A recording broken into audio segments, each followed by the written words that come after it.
I decided that I would write that book, that one book which had been forming in my mind for almost 10 years, a book about how women do it all. As a business journalist, the last 10 years of my life, I would keep meeting all these fabulous, wonderful, successful women from across all sorts, from across various segments of life, from all walks of life.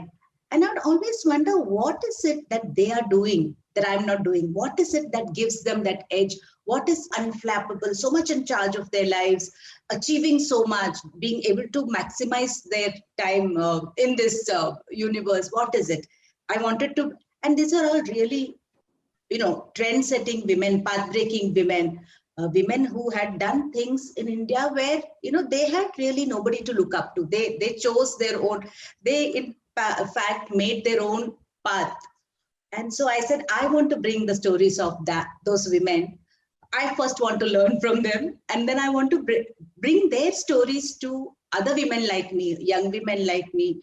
I was in my 40s already, but I wanted this book, the stories of these women, to be a sort of guiding, a friendly guide, or something to look up to as they chose to follow their dreams. And so Leading Ladies, my first book, Leading Ladies, Women Who Inspire India, it remains one of my most popular books, and it was written, and I think it was because it was written with a heart full of hope. I was full of uncertainty because it was not something that I'd done before, write a book, but it was also a book written with so much passion because I really wanted to do this book, not just for me, but other women like me.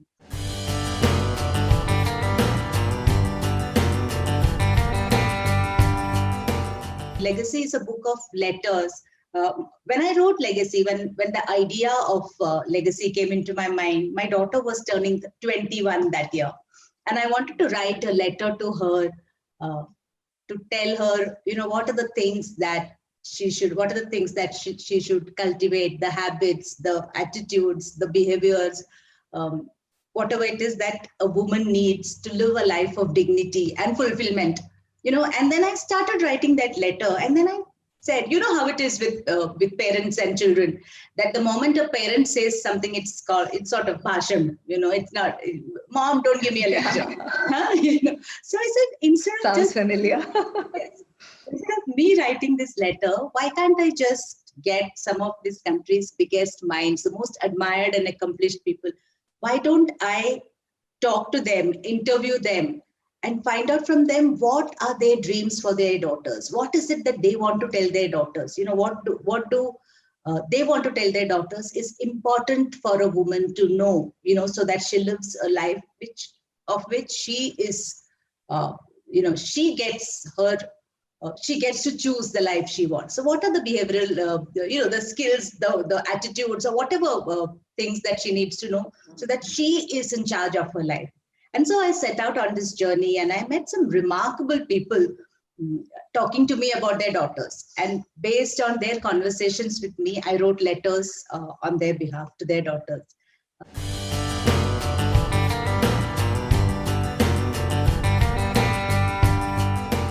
My process is, I believe that if you're a writer, you have to write every single day.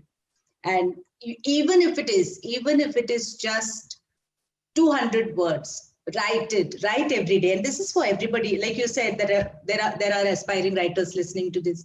Write every day. Make writing a part of your everyday life. Don't think of it as something that is intimidating or something that is, there are people I know, there are aspiring writers who I know who punish themselves by saying, I have to write 1,000 words every day. No, don't make that, don't make it to be a thing which will kill your spirit. Even if it is 200 words, write it, but do make it a habit to write every day. Read every day, read good books, read diverse topics, diverse sort of authors and subjects, but read every day, because if you won't read, you won't be able to learn from the masters, so read every day, read a lot of good books, be interested in people, writers get their life, the lifeline for any writer is the lives of other people. You know, a lot of what authors write about is what they see and observe around them. You know, so be interested in people, watch how they talk, listen to what they are saying, see how they are walking, talking, living, what is around you. Be interested, because if you are not interested in people, you are never going to be an interesting writer. So that is very important. And yes, there will be ups and downs, and there will be great lengths of, there'll be weeks going by where you don't feel inspired, or a word will not come out of you. But when that roadblock hits you, go out and have a good time. And when you're having a good time, still keep your eyes and ears open and listen, because I always think that for a writer, you know, no interaction is wasted, because you're always going, your raw material is coming from all those interactions. So keep your eyes and ears open and learn new things at every opportunity. Learn new things, because somewhere it might not be today, but 20 years later, in something that you write, one of those experiences from your younger days is going to turn up. So live life to the fullest.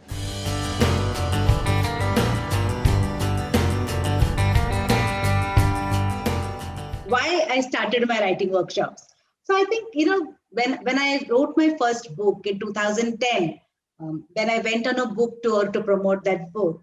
Wherever I went, you know, in smaller towns, in bigger cities, and bookstores, in airport bookstores, there would always be somebody who would come and tell me, you know, ma'am, this thing is something I want to write about. This happened in my family, and I want to write about that, but I don't know how to write. And this happened so often that I realized that there are so many people who want to write, but they haven't a faintest clue about how to do that. You know, because the way we are taught to write in school, or at least the way we were taught when we were in school, was just to write, you know, very basic essays, compositions, and then we grow up, and then we spend our entire life with the four walls of an office and write very boring, very important officious documents. But we are not doing any creative writing. We're not writing to express ourselves or to tell a story. And so I said, I want to teach people how to write, you know, because I believe that we are all walking, talking museums of memories. We all have a story within us, and those stories deserve to be written. And so in 2010, to the end of 2010 or 2011 Jan, I announced my first writing workshop in Pune. It was unheard of. There was no such concept in India at that point. And a lot of my friends told me, you know, you shouldn't destroy your credibility like this. Who wants to come and learn to write? And this is Pune, and it's a conservative place, and nobody's going to spend money wanting to write. And I said, I'm going to do it. Even if one person comes, I will teach him or her how to write. But I want to do this because I know there is this need. And 45 people wrote with me that day. You know, the youngest was 8 and the oldest was 80. And we had the most amazing time writing together. You know, I think all of us can write, but it is all about it. Like we say that writers are born, and yes, some writers are born. But writing is also, like everything else, something that can be learned. You need the right technique. You need you need to learn the craft. You need to practice the craft. And for the last 10 years, that is what I've been doing, you know, teaching people how to write. And it gives me so much joy that some of them are now bloggers. Some of them have self-published their books. Some of them have actually published that in the traditional way and become quite, good writers. And some of them who say that I've had repeat, there are even now people who come back to my workshop every time I announce it, because they say it's such joy to be in a workshop with you, because we learn something new from you every time. So it is just, writing is also about community. You know, you learn in a community, you teach each other how to write. So yeah, so that workshop.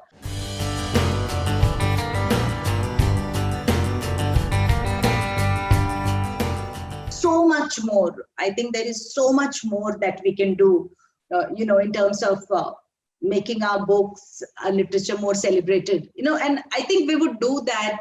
We could do that very effectively if we are just able to treat our regional language literature and writers with a little more respect, for want of a better word. But I do think that there is very little done. I don't know who are the people who will do it, but I think if each of us does a little bit, it will work. But I truly think that there is so much, our regional literature is a treasure trove. But in terms of making it more accessible to, readers across the world, unfortunately, we have begun to think that we are all English language writers only, So, and unfortunately, the world also consumes, writing in English.